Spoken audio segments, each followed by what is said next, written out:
What happens when a battle-hardened journalist finally decides she's done tiptoeing around? Royal privilege and calls out a prince on live television. You're about to find out. What unfolded on The View wasn't just an interview wait, was a slow burn. Detonation. The set was glowing under hot studio lights when Megyn Kelly took her seat at the guest host's desk. Her trademark poise radiating across the stage. The day's topic: media accountability and public figures. No one knew Prince Harry was about to walk into the most confrontational interview of his career. Whoopi Goldberg's voice carried just a trace of tension as she made the introduction. Our next guest needs no introduction. He's here to talk about his latest charitable project and his ongoing relationship with the press. Please welcome Prince Harry. The audience applauded.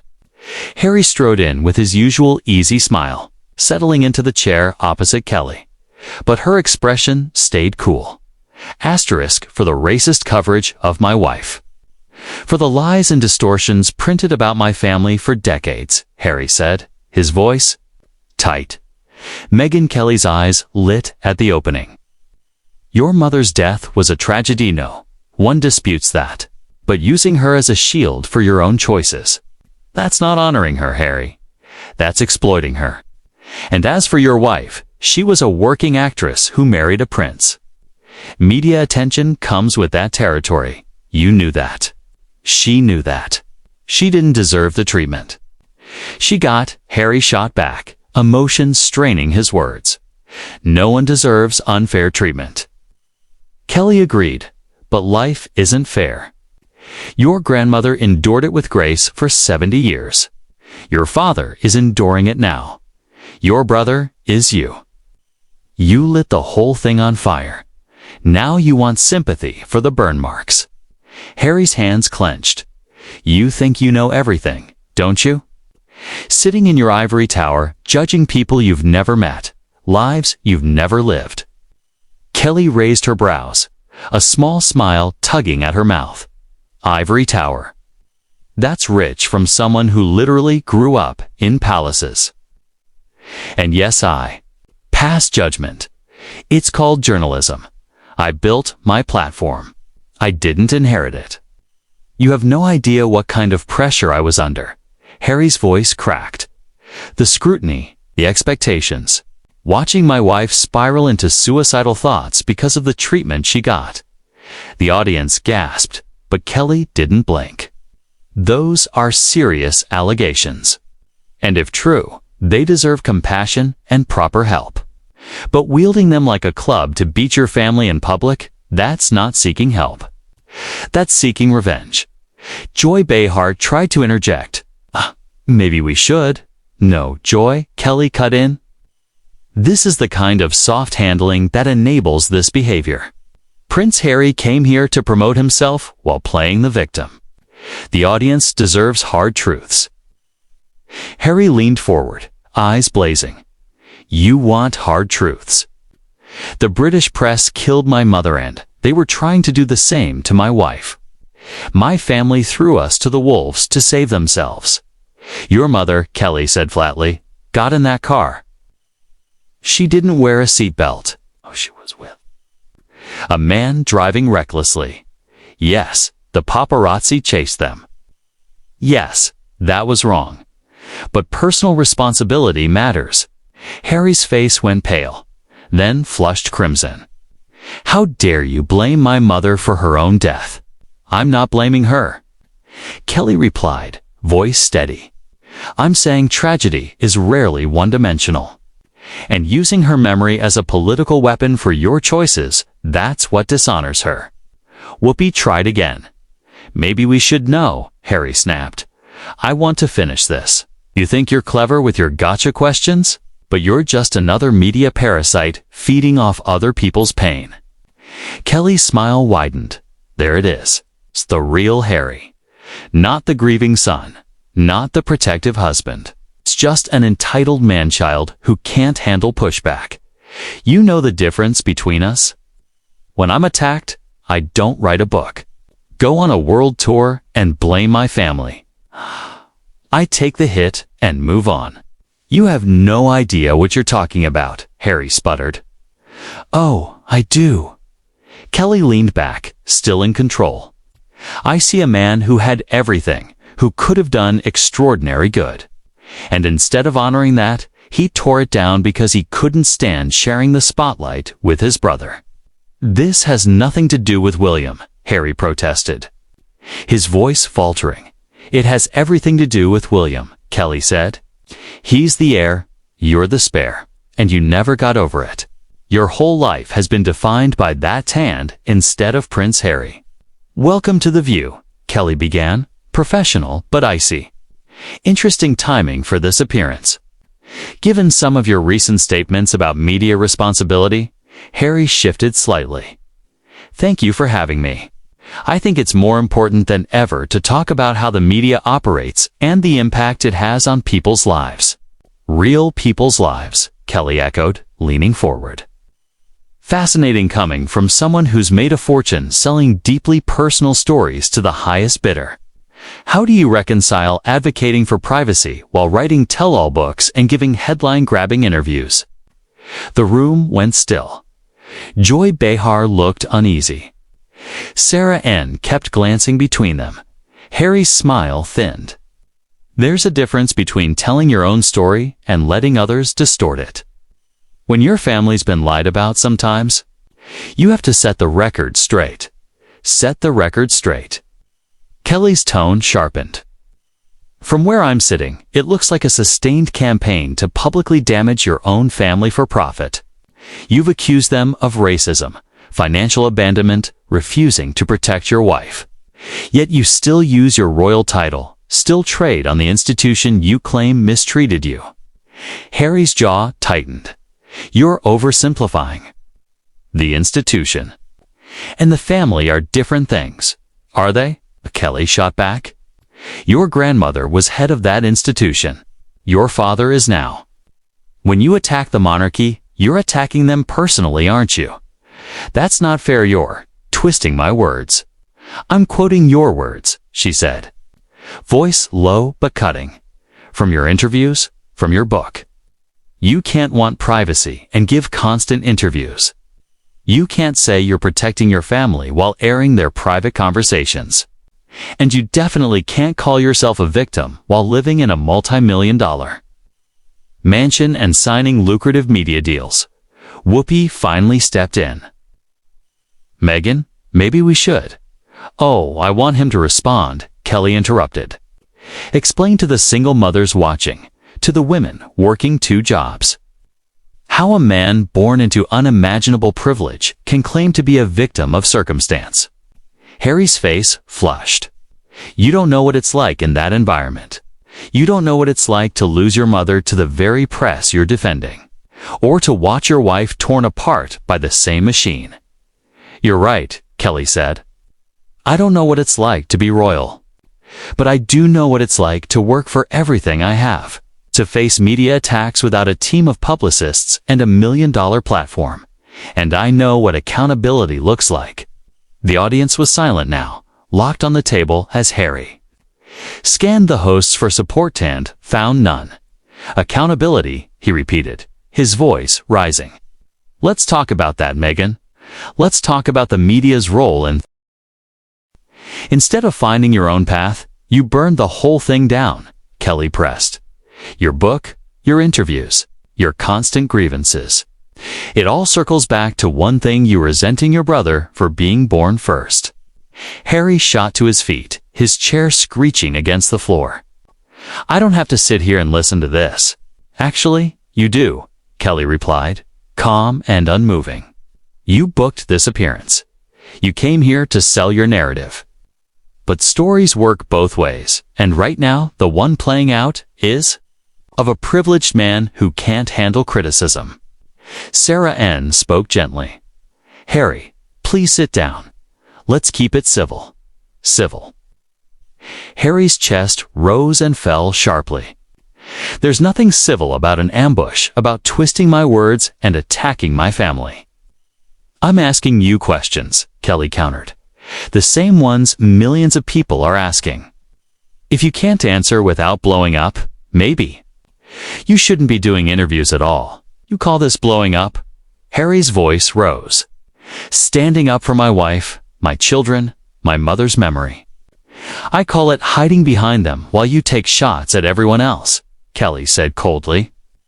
I call trading on their pain for profit despicable, and claiming victimhood while living as one of the most privileged people on earth pathetic. Studio was airless now. Every face frozen, every camera locked in. Harry scanned the table for an Al-Anon. Finally, he leaned in, voice low and dangerous. You're everything that's wrong with modern media. Cruel, heartless, the exact kind of person who made my life hell growing up. Kelly didn't blink. And you, Prince Harry, are everything that's wrong with celebrity culture. You want the perks of fame without the responsibility. You want sympathy without accountability. You want to play the victim while living like a king. The words hung like a gauntlet thrown. Harry's expression shifted rage, hurt, disbelief before hardening into something deliberate. Slowly, he sat back down. You want to talk accountability, Megyn? Fine. Let's talk about yours. How many lives have you wrecked with your reporting? How many families have you shredded for ratings? For the first time, Kelly's composure faltered. I report the truth, something you seem allergic to. Harry laughed bitterly. Is that what you call it? Spending weeks hounding a grieving? Family, turning tragedy into prime-time content. You talk about my mother like she was a reckless fool, instead of a woman hunted by photographers who saw her as nothing but a payday. She was an adult who made choices, Kelly replied. But her voice had lost some steel. My mother was 36, Harry said, his voice gaining force. Fresh out of a marriage, crushed by an institution that valued image over humanity. She was stalked, harassed, commodified every single day. And when she died, people like you turned it into a story, a product to be dissected for entertainment. Whoopi leaned forward. Harry, we understand your pain, do you? Harry cut in, turning his glare on her. Because Megyn here just told America my mother was responsible for her own death. She sat in that chair and boiled down the worst night of my life into a lecture on personal responsibility. Kelly shifted. I didn't say she was responsible. I said there were multiple factors. You said she chose to get in that car, Harry shot back. You said she chose not to wear a seatbelt? Ugh. You reduced her last moments to a checklist of bad decisions, ignoring the fact she was running for her life from the very media machine you profit from. The air shifted. The audience leaned in. The balance was tilting. And you want to drag my book, my interviews? Harry pressed, his voice now in full command. At least, I'm telling my own story. At least I'm speaking my truth, not letting someone like you twist it into something that sells. Asterisk, you've built a career telling other people's stories, Harry said, his voice steady but edged with steel. Often without their permission, often without their consent. Joy Behar tried to diffuse the tension with a half smile. Well, Harry, that's kind of what journalists do. Harry turned to her eyes, narrowing. Is it? I thought journalism was about holding the powerful to account, peeking truth to authority. But what I see now is a media machine that shields the powerful and chews up the vulnerable. You turn human suffering into entertainment, then call it news. Kelly cut in. You're not vulnerable, Prince Harry. You're one of the most privileged men alive. Privilege doesn't make you bulletproof, Harry shot back. It doesn't protect you from grief. It doesn't stop you from watching the woman you love consider ending her life because of the abuse she's endured. You think titles and money make us immune to pain. They don't. Kelly leaned forward. They give you resources most people don't have. Resources. His voice rose, sharp. What resources? A family willing to leak stories about me to protect themselves? An institution that let my wife be vilified. A press that turned every private moment into clickbait. Tell me, Kelly, what resource fixes that? What resource protects my wife from death threats, from slurs I can't repeat on television, from being compared to my mother in the cruelest ways imaginable? The studio went still. Even the cameras seemed to hold their breath. You want to know why I wrote that book? Harry continued, now quiet, almost confessional. Because for years, other people wrote my story. People who never met me, never spoke to me, never cared who I really was. I decided it was time to take my life back. Kelly tried to regain footing. But you must understand, public figures face scrutiny. Scrutiny. Harry's voice was icy. What happened to my wife and my mother wasn't scrutiny, it was harassment. It was abuse. And the fact that you can't tell the difference says everything about you and the industry you defend. Sarah Ann, visibly moved, spoke softly. I don't think people realize the human cost of fame. Exactly, Harry said, turning. To her, they see palaces, titles, ceremonies. They don't see children crying because their father is under siege. They don't see the sleepless nights, the security fears. The way every ordinary moment becomes a scandal waiting to happen. Kelly tried one last time. Aha, but you chose to stay in the public eye. You could have stepped back quietly. Harry looked at her for a long beat, pity flickering across his face. Could I? Every time I tried to step away, the media followed. Every time I sought privacy, you found new ways to intrude. The only choice you left me was this: control my story, or let you control it for me. So you chose profit, Kelly said, but her voice had lost its edge. I chose survival, Harry corrected. I chose truth. And judging by your reaction today, I made the right decision. Whoopi stepped in. All right, I think we need to know Whoopi. Let me finish. Harry turned back to the camera. Kelly came here thinking she'd expose me, tear me down in front of millions. Instead, she's shown exactly what I've been warning about. Cruelty without empathy. The willingness to turn someone's pain into prime-time entertainment. He rose not in anger, but with quiet authority. I came here to talk about my charity work, the causes I believe in. Instead, my mother's death was used as a weapon against me. If that's what journalism has become, then maybe the problem isn't with the people being interviewed. He looked directly into the lens, to anyone watching who's ever been attacked, dismissed, or dehumanized by the media. Your pain is real. Your story matters, and you have the right to tell it yourself. Harry gave a small nod to the panel. Thank you for having me, Vin. If this wasn't the conversation you expected. He walked off the set in absolute silence. Kelly sat frozen, the other hosts exchanging uneasy glances. Finally, Whoopi cleared her throat. Well, that happened. We'll be right back. The audience remained hushed, still processing what they'd just witnessed. It was clear that nobody, least of all Kelly, had expected Prince Harry to leave the stage as the undeniable victor.